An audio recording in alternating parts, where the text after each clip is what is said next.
I'm Hokey Joker. Bedroom. Green Lantern. And welcome to Just Us Bros Podcast.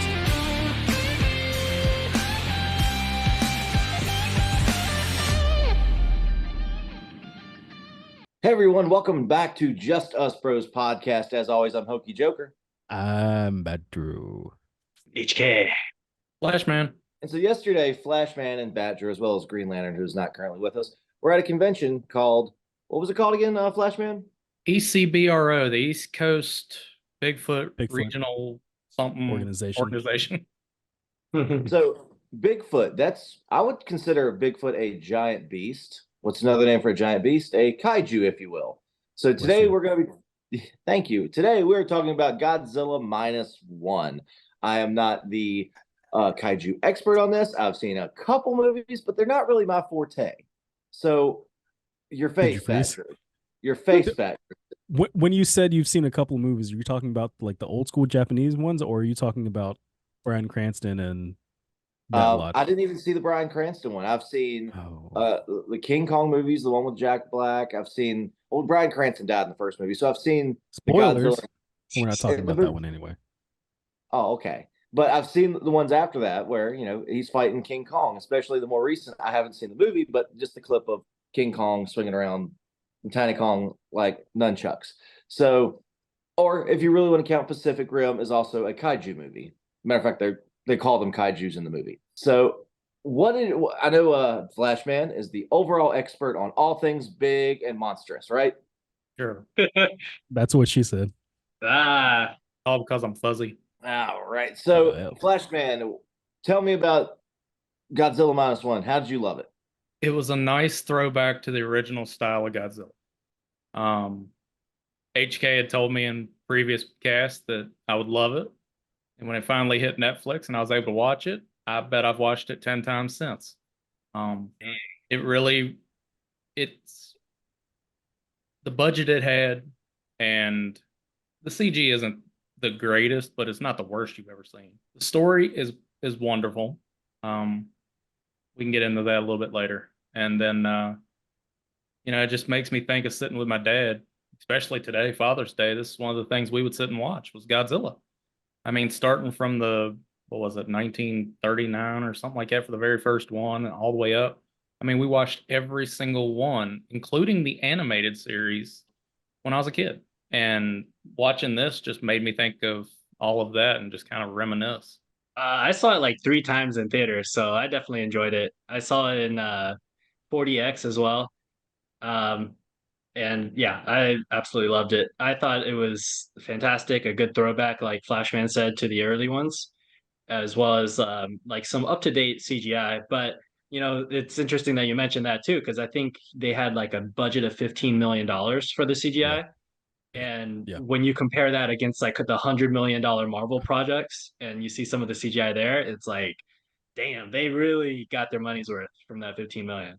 And yeah, and also like you said with the it has in the story of -1 too, there's the guy who pretty much becomes a dad unwillingly. So great topic for today, Father's Day. They rolled in well. Yeah. But yeah, to piggyback kind of on what both dudes just said, yes, this was definitely it's definitely not the Godzilla verse that we're seeing right now that's going on with Godzilla and Kong. Is definitely a great throwback. As HK pointed out, $15 million budget for CGI. Could you tell some scenes where the CGI, it was CGI? Yes, but I kid you not, I definitely got some Jaws reference like feelings for this movie when I'm chasing the boat and I'm like, damn, how the hell did they get a big ass lizard like that to chase this boat? And his eyes, man, his freaking eyes, jeez, they're creepy. They just the way he's moving in the water, following the boat. Yeah, that alone. That was my favorite scene. Yeah. But yeah, overall, like I said, the story was great. CGI was not the best, like perfect, but I mean, it was damn good. It was good enough. I mean, to make me believe. I was like, damn, did they actually really spend that 15 million on getting like making an animatronic in the water? Because I was like, damn, in some scenes I like that was too much. I actually was a little bit terrified. I only watched it on Netflix because I never got to see it in theaters. By the way, anyone watching on Netflix, please just put the captions on and watch it in traditional Japanese. Don't watch it dubbed because they can't get the emotions the emotions right. I'm sorry, y'all, but They're they didn't. hilarious. Yeah. So my question is, I know we got, I mean, it's been 70 years since the first Godzilla movie came out, and you guys said it was a throwback. I know we've been a little overwhelmed with the bright and colorful world of Godzilla with Mothra, Rodan, is it Rodan? Rodan, Rodan. Man. Rodan, or Mecha Godzilla. All this, and does this strip away and get back to the roots of Godzilla? Yes. Yeah, because Okay, it kind of so- made it a movie where it was about the title character, not all the bits and pieces and small parts. Also, spoiler alert for this movie. This actually, this is has It's been for out a this while. movie. Okay, yeah, for this movie, like he was able to regenerate from wounds. Was that something he Radiation. always could do? I don't think so. I mean, maybe when he would go to the Earth's core, because they even interlude that in the early movies, like where would he disappear to? And then the MonsterVerse with, you know, Cranston and all them, they really hit it in King of the Monsters whenever they find the lost city. So I think it's always been a thing. Don't quote me on it, but I'm not entirely sure about that piece. But what was refreshing to me, as far as like the throwback, was they made Godzilla the villain again. Like all these recent Godzillas are trying to make him into a good guy.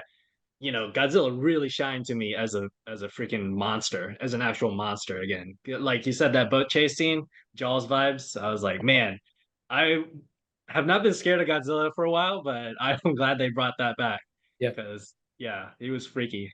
Yeah, Yeah, I'll totally so- agree with you because I was actually, like you said, I was holy shit during that scene. Actually, when they did the part because it Godzilla, you don't know, but in the movie, like these guys are Are hang on, you talking let's about their profession out on the water? yes. What were they doing on the water? EOD basically. They were in a wooden hull boat because the U.S. magnetic mines would attach themselves to the steel hulls. So they were out there basically with a wooden boat, poking stuff with a stick and drawing the mines up on the ship to To blast and blow up any So- remaining mines. Yeah. It takes place during World War II or Yeah. after? Okay. it starts in World War II on a little island, and you see the 20-foot tall version of Godzilla, and he's this lore with the Islanders. He comes in and wreaks havoc. So going back to what HK said, with Godzilla being the villain, when I was in college, I took a film histories class and like how art imitates life and vice versa. Which originally the first Godzilla movie was made 10 years after World War II, maybe 15, where that was Japanese reaction to America bombing them, as Godzilla was a metaphor for the atomic bomb. Like, look what this behemoth of a monster did to our civilization. So it seems like they've combined both, where the dropping of the nuclear bomb has created Godzilla, not so much that he is a metaphor for the bomb anymore. Does that track? Yeah. Okay. I think the radiation from the whatever the islands are where they tested so many nukes. There's a little snip scene that you can see where it shows Zilla getting kind of irradiated, and then he just starts growing in size from there. Poisons the wildlife too, somewhat. Like you see dead fish before his arrival. And I think that's radiation based. Yeah. Also, real quick, when we first see Godzilla, when he's like not super gigantic, like when he's attacking the kamikaze pilot area, is it just me or did that one look kind of like the 1999 Godzilla at first, or is that just Maybe me? a little. Yeah. I could see that. Yeah, a little bit. He kind of had like the long snout, somewhat. Yeah. I was like, man, he's like a big T-Rex. That's what he is. Pretty much, yeah. Yeah, because now he's like more thick, if you want to say. He's not T-Rex. He a thick boy. Oh yeah. Yeah, With at least he did 3 definitely Cs. get thick in this movie. Yeah, he got more C's than me when we talking about thick.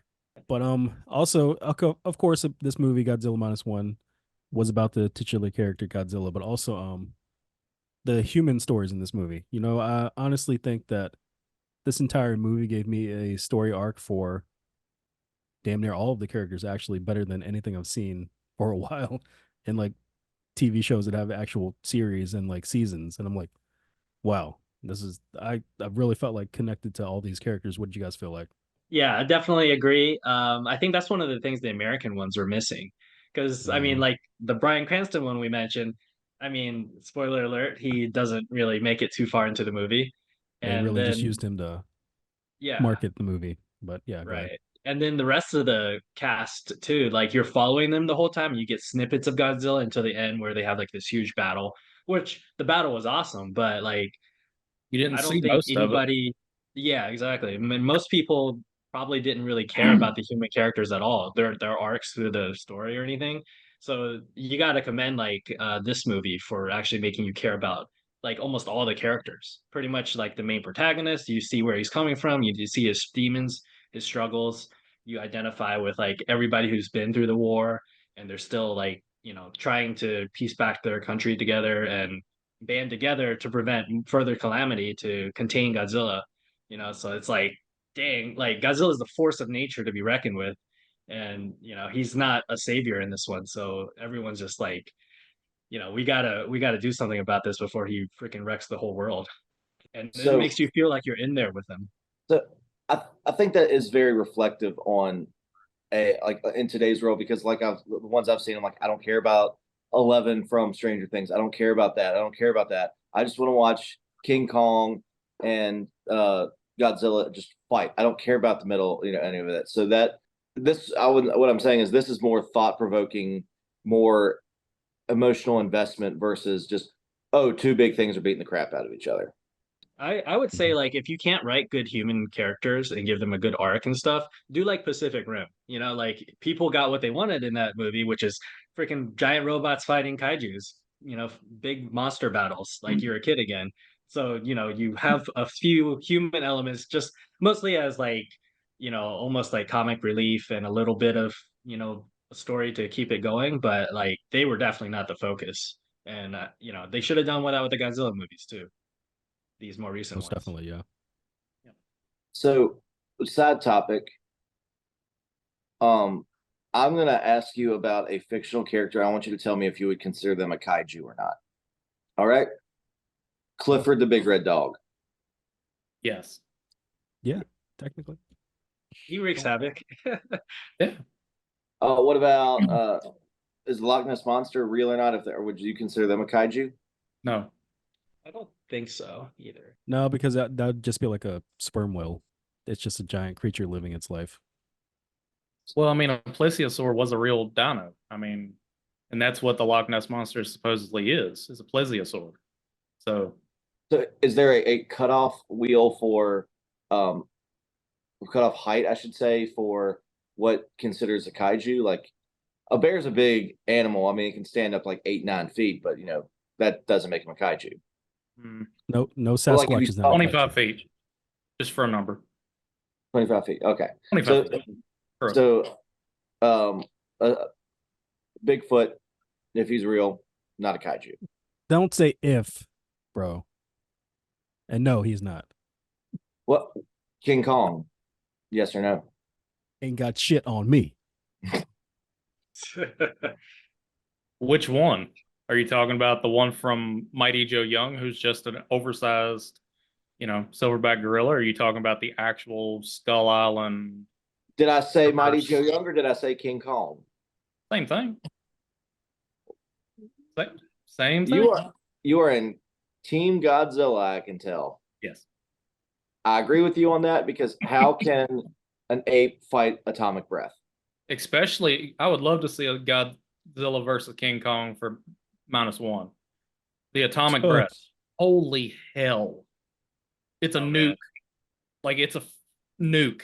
I don't know any other way to put it. Like, Yeah. it makes the MonsterVerse atomic breath look like a Twizzler coming out of his mouth. Like, Jesus Christ. Yeah, because for the -1, the atomic breath, even the build up for that with his scale spikes on the back.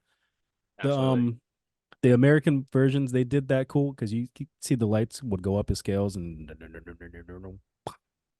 that was cool. You're like, yeah, I like that. But then in this movie, you're like, this looks like something bad is about to happen, and then it happens, and you're like, oh shit, that was big. It was like like Flashman said, total chaos. And did you And notice that it got bigger and bigger the stronger he got? That's Yeah. what she said.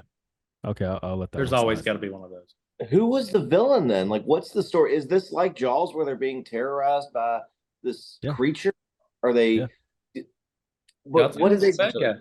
What did they do to deserve it? Because like the people in Jaws, all it took was the greedy mayor saying, "We're not closing down the beaches." Like, what did these poor people do to deserve Godzilla's wrath? It attacked the I think- Islanders and it just stayed on that track. And Yeah, it's kind of his territory. yeah, he just But expanded territory. but on the flip side of that, if this is the allegory, like I mentioned earlier, what did Japan do to deserve being nuked? That's a question, a rhetorical question. That's not me defending any one way, shape, or form. Political, but metaphors all around. Touchy subject. Touchy subject. I mean, that basically is like, Godzilla wouldn't exist if they didn't freaking like nuke and shit and like have it's kind of like a sin of mankind come to life, because so it's not just like the Japanese are suffering for it, but I mean, in one way or another, like throughout history, like because of war, essentially, like this is what happens. I think that's kind of what the movie is saying and what Godzilla represents.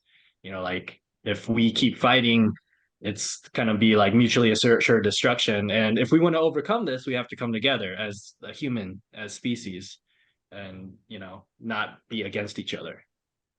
So the way that the movie ends, does it leave it open for Godzilla -2, or does it work its way up to Godzilla equal? -2 is coming. Yeah. I mean, Yeah. obviously they're going to leave it open for a sequel because, Yeah. I mean, that's kind of what movies have to do now. But this one, I would not be mad to see another one of, all right, maybe even a trilogy. But yeah, If they can keep the same level of quality, I'm all in. Yep. I wouldn't have been upset if they just had this like one-off movie just because of how well it was done too. Like I said, the whole, like when Badger was talking about the spikes lighting up, the reason that was more impactful, I think, in this movie is because they actually built up the suspense on it. Like especially like when you see him in his full form for the first time, like walking around the building, that dun dun dun dun dun, dun. Man, it gave me chills. Yeah. And like the pacing of it, the way it's structured as a like kind of like a scary movie where it builds suspense, that's what gives it impact. So now that like some of the mystery is gone, I wonder what direction they could go in for a sequel. Would they still keep that vibe of Godzilla's a freaking scary ass monster, or would they go a different direction? I mean, I think they would honestly, have to. yeah, for me, honestly, I would think Godzilla -1. That's all it needs is that movie. If they made more, yes, but like HK was saying, if the story was right and they could make it make sense, yes, I would love that. But if this was all that we got, that would be great because we're kind of in like a society now where everything's like, oh, what's gonna happen in the next one? And we're looking forward to the sequel or the backstory or the prequel or origin story or whatever. And we're like, we don't need that. Just make a good freaking movie and we'll enjoy it. So that does pose the question for me.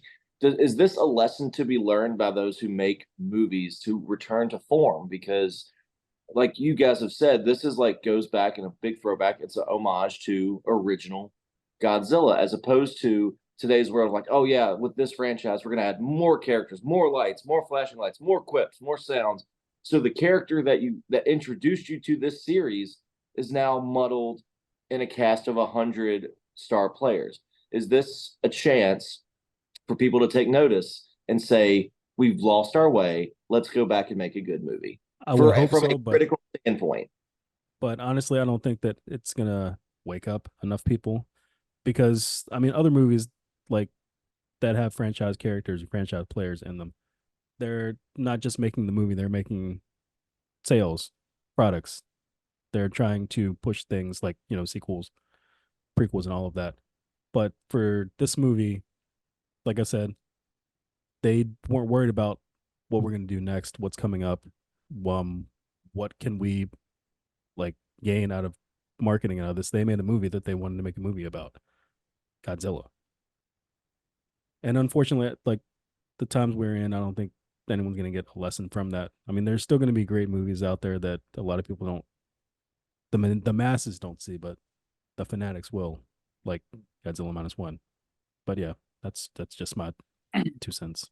I think it's kind of like the comparison between content and art. Like content, you just want to pump out as much as you can. I think this movie Yeah. is art. Like they set out to make a good movie, and they just were like, we'll leave the door open just in case, but it doesn't force itself to have a second movie because this one works really well as a standalone movie. That's why Drew and Flashman and I agree. Like, if this is the only one, it's like a masterpiece almost, like in our minds.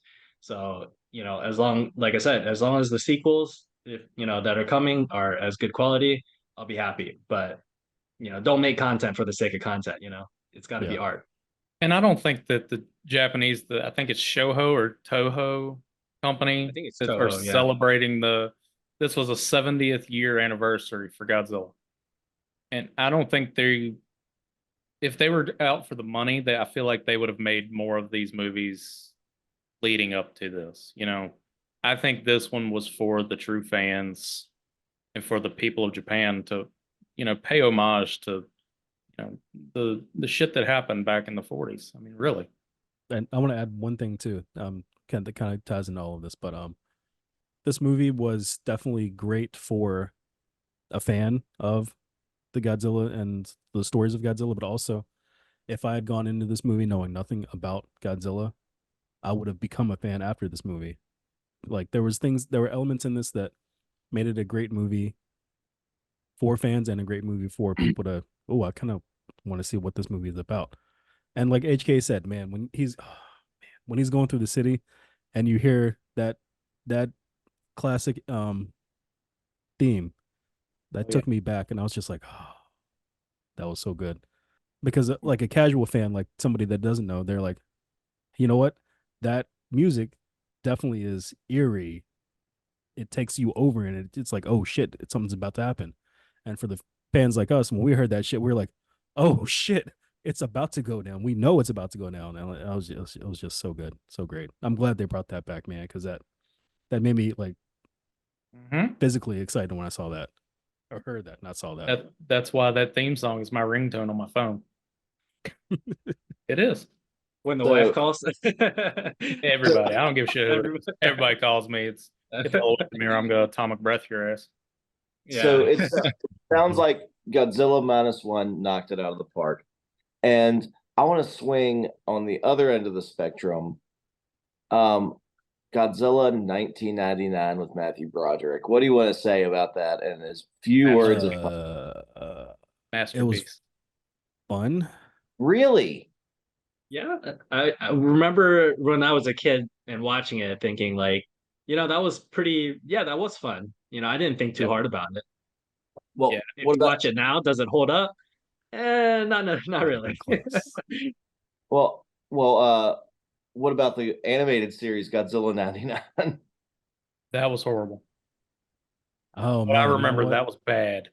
Core memory unlocked. I forgot that existed until just now, and I'm like, oh. Oh, I that was like a weird wasteland of time for Fox Kids because like I remember that show, and then maybe like what was the show with the big guy and Rusty? Does anybody else remember that from Fox Kids? Oh my gosh. I think I know what you're talking about. I can't really remember. It's like a knockoff of Astro Boy, where he's like red, and then like the suit's like powered by a man, but Rusty, the little robot boy, thinks it's an actual robot, not a man inside, and they always try to like disillusion him, thinking like, no, he is a robot. He just sleeps all the time. Well, you are talking about a Fox property where they're known for season 1 and done, or pilot episode and forget about it. It was voiced by the same person who did Bobby Hill. Does not ring a bell. No, not at all. Not at all. Did y'all watch the True Godzilla animes that were on Netflix? Not yet, but I saw all the recommendations after I watched this one. Yeah, it's worth the watch. It's a unique take on the Zilla. I'll just say it that way. Watch it for yourself. Let me know what you think. How many series are there? There's 3 episodes. It's a 3 movie series. Oh, okay. Yeah, it's different, very different. So I'm watching -1, and him swimming behind the boat is currently happening. Uh, It's creepy, man. It's those eyes. I'm telling you. It's the eyes, yeah. yeah. They're And about not to to drop mention, the bomb. not to mention when they do explode him, and you see his mouth all like, bleh, and then all of a sudden he's like, Back to normal. You're Yeah. like, oh no. We're fucked. I, So, are there I any, guess. let Sorry. me Go ask you ahead. this. Are there any characters in the movie that you didn't care for? I was just gonna say we should talk about some of the humans in that Mhm. movie. Y'all have at it because I'm at a loss. That's what she said. What about you, HK? Which one of the characters was your like, yeah, I would say the love interest. Granted, she didn't get much like really? She character was cute. development and stuff. She was fine, but like she was kind of like I don't know, not the. I mean, they kind of did a will they, won't they kind of thing, and when Godzilla was in the city and that shit went down, I was like, okay, well, she ain't gonna be in Rush Hour 4, but Very true. it was a surprise for sure. Yeah, very true. Oh, all right. I was also gonna say like I really like the crew that our main protagonist joined up with. I think that's what made that boat scene even more suspenseful too. Yeah. Is because you're like, oh crap, I don't want any of these guys to die because they've built them up enough at this point where you're Yeah. like, I like all of these characters, and I think if you didn't care about them, then you could be like, oh, I don't care, like Godzilla could kill them all or whatever. But at that point, you're still like, you're on the boat with him, like, oh my gosh, how are we gonna get out of this? Yeah, here's the creepy eyeballs to be exact. I'll Well, go I was gonna kind of say what HK was saying there with what is her name? The love interest or the will they won't they chick? We'll just say You have to when give me she- a few minutes to see it come up. I don't remember. well when she came in, like I really feel like she was kind of rushed in the beginning of the stuff too. Like she's just all of a sudden boom, I need somewhere to go. I have this baby. Did she steal that baby by the way? Was that her baby or she just find it No. from someone? Somebody still- she was with died, and she took Okay. it to raise it. Okay. Yeah. But yeah, Uh, I guess it makes sense that she was in there because our main protagonist, the kamikaze Shikishima? pilot, yes, Fukushima? like he's suffering through PTSD throughout the series too. Because I mean, he was there when it first happened. He's like, oh god, it's happening again, and like the trauma that he's going through. Like she's there to try to help, but he doesn't want the help. And then when she can't help because it's too late after the city attack, maybe he realizes, damn, I should have cared for her more. I did other things differently, but like real human emotions that people go through. So I guess it makes sense that she was there for that part. I did like when they were rallying at the end to we have the plan to take down Godzilla, and he was explaining to everyone in the room, yes, this is a big moment. He's coming for us, and we're gonna try to stop him, but no one's telling you guys you have to stay here. Like, of course, a few people leave, but the ones that did stay, they're like, yeah, we're all in this together. I was like, damn, that was a good moment. I felt that moment. Yeah. So there wasn't I- there wasn't a let them fight moment. No. nothing that cheesy, no. No. I thought like to piggyback off that too, Doc's speech when they was giving it to when they were making the plane, I was like, or making the plan to attack Godzilla and stuff. I was like, Yep. I was inspired at that point too. I was like, yeah, let's do this. If I was there, I'd be like, let's go. Let's I take down this wholeheartedly dude. agree. Yep. Yeah. Doc was probably like maybe He's- my favorite character, if not the second favorite. Same. Like he was really good. His like just his genius too. Like the plan I thought was genius. I was like, that's so creative. When do you He's see like that creativity in a uncle. Godzilla movie? Yeah, he's like that Exactly. uncle that you just don't want to see anything bad happen to. Is always happy Yeah. and smart as hell and can get you out of any pinch.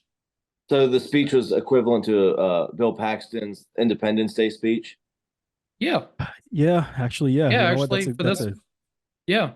It was inspiring. It was very rallying. Yeah. So would you consider this movie? I think you've already mentioned this, HK, but its main character is the humans. Yeah. Aren't all Godzilla Well, movies that way? Yeah. They're supposed to be. Yeah. Well, like I said, that's what makes you invested, I guess. Like if it was just the monsters, like you can't really relate to a giant monster, I guess. You can only like witness them in their like awe and enormity.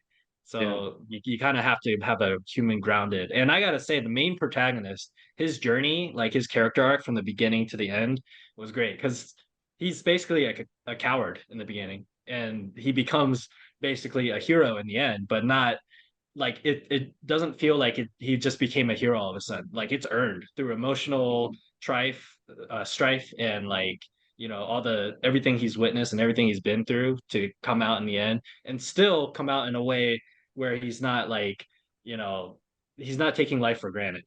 Like it's a good lesson, and yeah, that's what makes it great too.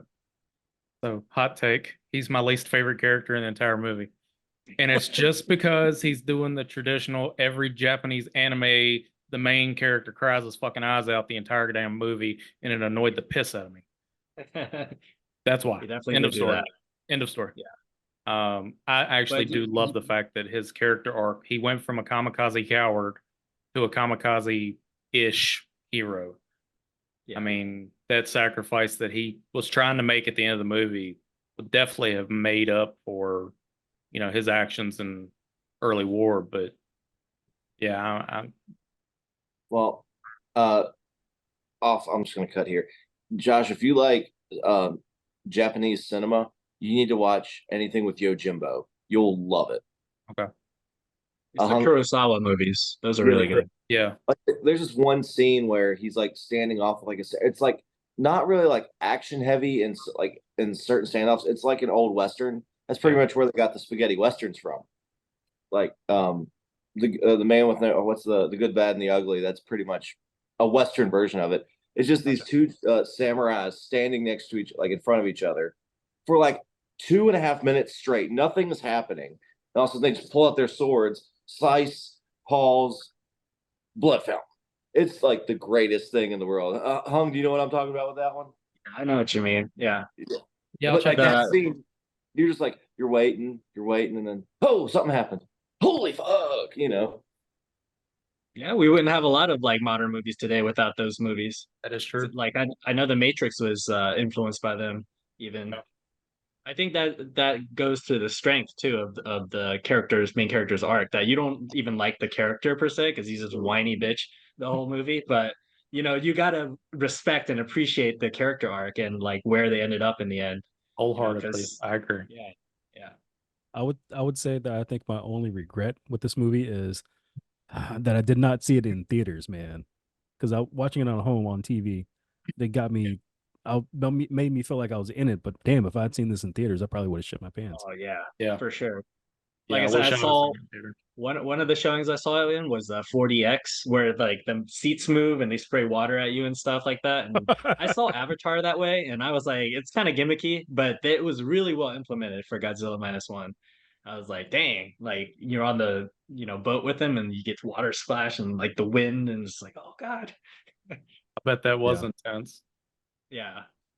I would want to It's a see a good way 4DX movie of like somebody that remade Jaws with the same kind of style as Godzilla yeah. minus one. Actually, wait, no, I don't think I want to do that. Do I? No. Yes. Nightmares. I know where you're going Yes. with it, but let's not remake Jaws, please.